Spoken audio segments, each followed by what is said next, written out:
Today's video, we're going to talk about search themes on PMAX campaigns and how you can use them to actually make money.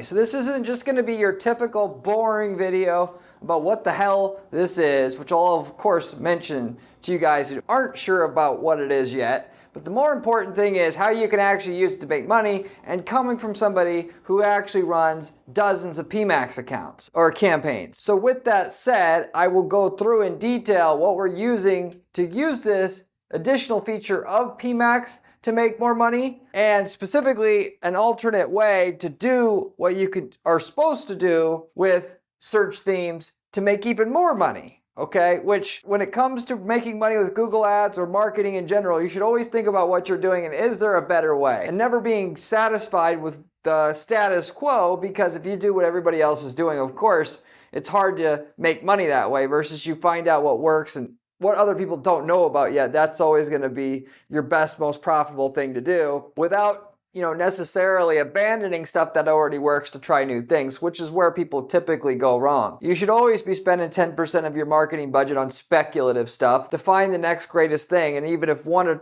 out of 10 of those things work, it'll still be profitable enough for you to keep scaling your company. So with that said, I'll go through what this is, and I'll also give you a case study if you stay to the end of the video where I explain if you do this wrong, how much money you can lose in your business as well to go along with everything else. So with that said, and before I get into the content, I am Corey Zyman, owner of Guaranteed PPC, an online advertising agency that specializes in giving guaranteed results to our clients. That is more profitability from their ads before paying management fees. On a certain new campaign, get to a certain minimum profitability with the ads that we're running. We are the only agency on the planet who offers such a guarantee, which should tell you something about the quality of the information that you're receiving on this particular video. So with that said, to start off with your search themes on PMAX campaigns, which just recently came up, work in a literal and a general sense, both. So what I mean by that is, and mostly in a general sense. So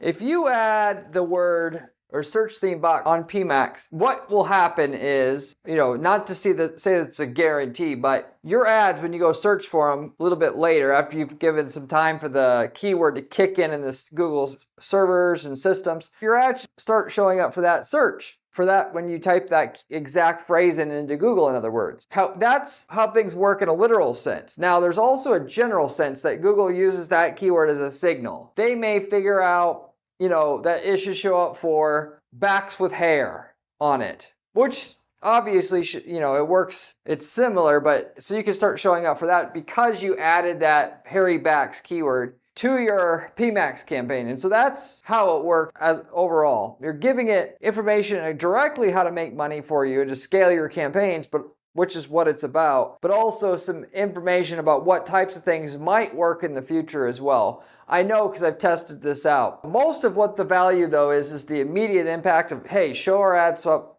for these things, because the system isn't very good at taking data and then figuring out like what else you should show up for, at least very accurately or very well, which is why, by the way, you want to provide it the literal keywords that you want to show up for. And there's hundreds of them in most businesses, if not thousands of different phrases that could generate a sale for you off of Google search. So with that said, okay, now, if you want to know what keywords to add to the search themes box on PMAX that can make you more money, and if you're just starting out, keywords being just starting out, or key phrase there being just starting out, because if you start doing this on an already established PMAX campaign that you need to bring in a certain amount of profitability to your business on an ongoing basis, that is sales, for you to keep operations going, do not, and I repeat, do not do this, because it's going to screw up the machine learning of the campaign that you're running a lot. Therefore, there's an alternative way to do the same thing to get the upside of it, of what adding keywords to your PMAX campaign can do. Basically, none of the downside, or very little of the downside, or not enough downside to impact your current operations. And this actually goes for anything you're going to change in the asset group, changing headlines, changing images. All of it will send your campaign back into learning mode if your campaign's been running a long time. Just one of those things will change it and put it back into learning mode and can literally cut your results in half overnight. Not to say it would permanently stay like that, but if you're already making $1,000 a day in sales off of a PMAX campaign and you suddenly go to 500, not many people are going to not have their business be severely affected doing that unless they are already making $10,000 a day on Facebook or something like that. So with that said, here are the things that you could hypothetically add if you had a new campaign to kind of steer the PMAX campaign more so in the direction of where the results are for that, where the customers are, quicker than what it could do otherwise just scanning your website and trying to get a general feel of what your ads should show up for that way primarily. So the first thing would be competitor product names. And I know a lot of people don't want to do this because it's work, but if you really want to do the best job you can using this tool to your advantage, you're going to write down in a spreadsheet every single product that you have and every directly comparable product out there on the market that's similarly priced out there. And it doesn't even necessarily have to be similarly priced. It could just be product does the same thing. We've had success adding competitor names for a product that was $500 and our product sells at $2,000. It just, depends on your niche. But you write down all those competitor product names and then you add it to your search themes.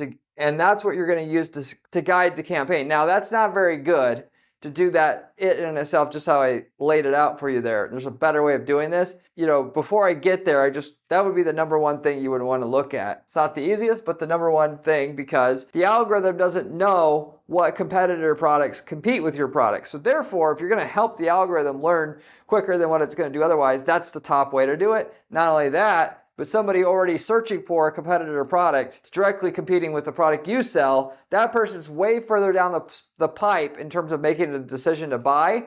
Somebody searching for red shoes isn't going to buy at the same rate as somebody searching for Johnson XYZ model red shoe. They just aren't. And the reason why they're not, by the way, not going to buy at the same rate is because a lot of people who search for your keywords don't ever buy from anybody. 10-20% of the people searching for red shoes buy anything. Whereas 60% of the people searching for an exact model name of your competitor's product buy. So you're actually tapping into a higher likelihood to buy traffic source at that point in time. You also can add to search themes in PMAX competitor brand names. Okay, so you got the product names of all the competing products that compete against your products, but also the brand name of the company. So instead of Nike Air Max 12, you're going to put in there Nike Air Max, and which would be a category level search from your competitor, but also just Nike. If Nike was a small company and they only sold basketball shoes and you also sell basketball shoes, you would want to add that parent level brand name to your search theme box to make more money right away. Number 3 is search campaign converters. So if you're running search campaigns, you can go into the search terms report, and if you've been tracking your results, which you should be, if you're not, you should be kicking your own ass because you're just throwing half your money away, your ad spend away, just not having tracking data being ongoingly accumulated by your account about what is working, what's not, specifically partially for the reason that just like in this case, you can get the search term data about what converted into a sale or into a qualified lead or lead in general, then, which you shouldn't be using PMAX for lead generation. I'll talk about that a bit more in a minute here as well. But you take all those search terms, then you could put it into your search themes box. The campaign is going to be steered general direction of what's already converting for you. It makes logical sense, right? Furthermore, once you've done that, you could do search converter derivatives. Search converter derivatives means if you find somebody had typed in, what's the best pottery wheel? And somebody bought from your search campaign, well, naturally, you should be taking all the derivatives along with it, not just that exact term. What's the best Thornton pottery wheel? What's the best Johnson pottery wheel? So basically slight derivatives, and more so, what we'll do at our firm is to get predictable results out of adding these search terms to the search themes box is if we have the keyword brown purse as a keyword that we found converted. And then we have purses for sale as a keyword that converted. We'll add both of those search campaign converters, but then we'll do mix and match. So from those two phrases, brown purse, purses for sale, we'll take and make a new one, brown purses for sale, and that will be added as well. Why? Because it's likely to convert as well. We want to tell Google explicitly, hey, this one's going to convert. And basically, just so that you know how the machine learning works, it's very similar, ironically, to like on YouTube, what, adding keywords and stuff. We notice for sure is if you add in there a bunch of junk, it's going to start ignoring or taking, at the very least, way less seriously the data that you're giving it in the search theme box if you don't put a lot of effort into exactly what keywords you're adding. Versus if you put serious effort and you only add something that you know is very likely to convert and it tests the next keyword in line it hasn't tested, it's going to take more seriously. And the more success it gets using your data, the more it's going to rely on it. And the more it's going to take it seriously, the more aggressively it's going to have your ads start showing up for the terms you've put in there. So therefore, you don't want to take this task lightly. You want to go all the way with it or basically not at all. Otherwise, you may have 5 good terms in there, 5 not. The first 5 is the terms that it tested first, realized all your data that you've inserted there is junk, and then just ignore the second 5 and you threw away a bunch of potential, in other words. So you have that. Then you can do buying terms.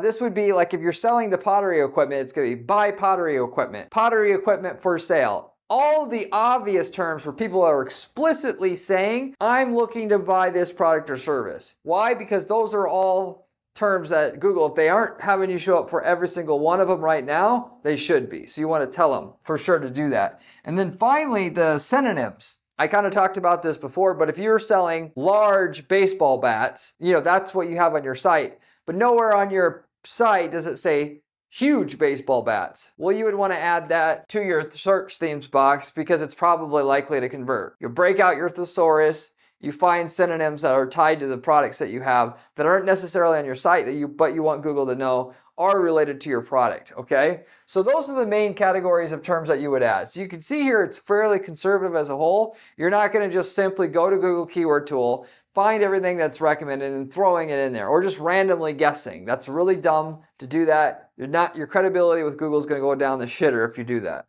Now, that all said, I mentioned unless you're just starting your campaign out, I wouldn't do this because you're going to throw your PMAX campaign back into learning mode and it can take a good 6 weeks to get back to the level of results you had with it before just by adding keywords to your search themes box. Literally, I've seen it happen. We had this happen for a clothing brand recently. I don't touch a PMAX, and this was, by the way, after I advised the client not to do it, and they still had to teach themselves a lesson anyway. That's why, and I knew that because before for other clients, when we've made headline changes, anything like that, it campaign back into learning mode again, and the results go down at least 20-30%, if not sometimes 70%, just by making that change. You cannot, once you are relying on the results of a PMAX campaign, go in there and adjust. You're better off creating a new campaign, but better yet, you should adjust your shopping feed instead and do things at a product, which will also let you do things at a product level. So going back to what I was saying before about competitor products, it makes no sense to add competitor products really. It does a little bit, but you get way more benefit finding the competing products that compete with each item on an item by item basis in your store. Then take your product feed and at the end of the product title each time, let's say this is your product title, add a horizontal bar, then add the competing product 1, competing product 2, competing product 3, like that. So that Google system's going to look at because they look at the title more than anything else to decide what your product shows up for. It'll start showing up in places that are immediately profitable to you. The most profitable traffic really out there, that is, those people are all serious typing in your competitors' names like that. You can do this on a product level versus doing it on a campaign level or on an ad asset level. Now, you can obviously do ad assets for each item. However, again, going back to what I was just saying a minute ago, you can actually send the campaign back into learning mode doing that, even just adding a new ad asset. If you don't want to risk your campaign going back into learning mode, you want to set up a brand new PMAX campaign. And then even on top of that, you need to set up a new PMAX campaign and set it at a really low budget or just target like 1 or 2 or a few items out of the 1,000 plus that you sell to slowly break in that new campaign so the existing campaign that gets all the results isn't affected, okay? This is very important. But you don't have to even do that. You could just take the product feed that you have and then lace the product title with some keyword data, like I just discussed, and you're going to get the ads to show up where they need to be without sending the entire campaign back into learning mode. Weirdly enough, Shopping Feed doesn't send a PMAX campaign back into learning mode, but making the adjustments, a similar adjustment to your PMAX campaign will. So just take it from me, don't risk your PMAX results just to, potentially get a little bit more gain at making the adjustment to the campaign itself. And if you're wondering how to adjust the shopping feed to do it so you don't experience negative results, you go ahead and you create a supplemental product feed inside Google Merchant Center. So if you were to, because what you can do is you can override the product title that is in Google Merchant Center for you now for a certain item, setting up a supplemental product feed that will then override, because any supplemental product feed will override the primary product feed that you have imported into your ad account that you've had there, whether it was through a manual upload, by a spreadsheet, or whether you're using a product feed plugin on your Shopify, WooCommerce, whatever website. With that, a lot of people don't recognize that you don't have to use the product title that's on your product pages on your shopping ads. You can use whatever you want on the shopping ads. In fact, you shouldn't, because that's never going to get you nowhere near the results as customizing the product title, customizing the product image to what's going to pull the most for users on Google search. Anyway, that is specifically how you would update, or as I call it, lace your product titles on your shopping feed that Google uses strongly to decide where your ads show up in order to get more sales out of your shopping ads, but without disturbing your results that you're already getting with your campaign now. Make sense? If you're not sure how to do this, at the very least, you should reach out to me at my firm and book a 30-minute consult, because I could tell you on your situation whether you're risking anything, how it will work. I've worked on hundreds of different PMAX campaigns already at this particular point in running this firm, and I do all the ad strategy at our firm as my sole job. And I can tell you whether you're risking anything or not and how much you stand to gain. We also can, if you want to work together, tell you what we can guarantee for results if we just were to do the work for you. At the very least, you should find out one or the other if it's going to work for you or not. Furthermore, we also sell ad templates, or have been selling ad templates. We've worked in over 100 niche markets in the last 10 years running this firm. If we've already worked in your niche market, you can literally buy from us the winning ad, landing page template, all of it that works for your market, and just copy paste those into your account and get the same results we're getting in a different geographic area or different country that you're in. It makes no sense to learn how to do all the stuff that we had to figure out over years in your market. You're not going to save any money doing it. So if you're interested in any of those templates, which we've got people buying them to just start whole other businesses, by the way, you can reach out to me at my firm and I can tell you the results we've got in the market you're interested in, or in general. With that said, okay, the results, if you want to predictably scale your shopping results, this is the best way to do it by far after you've got your product image testing out of the way. Product image testing should be number one, but a close second is lacing product titles with new keywords. Okay, so you can go ahead and add search theme keywords to your search themes via your PMAX campaign and get good results, but it's going to throw your campaign off. And so unless you just started that campaign up, you shouldn't really do it there. And even if you do it there, you'd be better off doing this on an item by item basis. So you have different products with different keywords, and you would need to have a bunch of ad asset groups in order to have like different, search theme keywords for each item. Respectively, it's just more simple to manage all of it by adding your keywords to your product feed data as well itself, using a supplemental product feed like I was talking about before. And if you're not sure, again, about the situation, you can always also leave me a comment in the comment section. I get back to every single person who leaves me a question or comment on this channel, usually within 24 hours time. If you're looking for the other ways to optimize your shopping campaign, by the way, I've got loads of videos on that exact topic, on how to split test images, what works typically, what doesn't. Subscribe to this channel, because you're not going to find better information from anybody else on YouTube on that topic, as well as a bunch of other online marketing and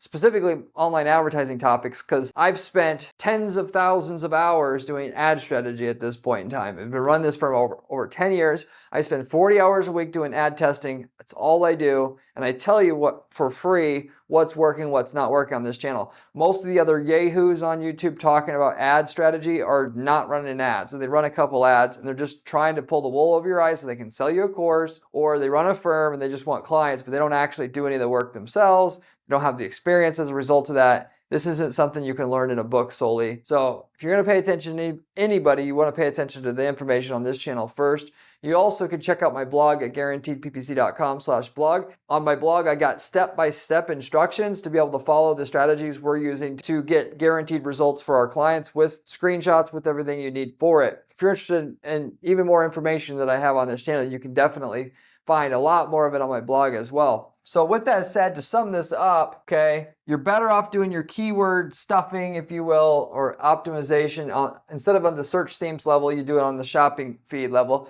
And with that, if you don't have a shopping feed because you say you're doing PMAX for services, don't do PMAX for services. Do standalone search campaigns. You will have much more results over the long run. The only way you get PMAX to work for a search company real well is if you're in a low competition space. It's the only time I've ever seen it be profitable for a client. If you're in anything with even moderate competition, you want to run standalone search campaigns because you got to have tighter reins on the campaign in order to get rid of all the junk traffic for you to have a positive ROI from what you're doing. And if you're selling product, PMAX is the best way to run shopping ads. It truly is, versus standalone shopping.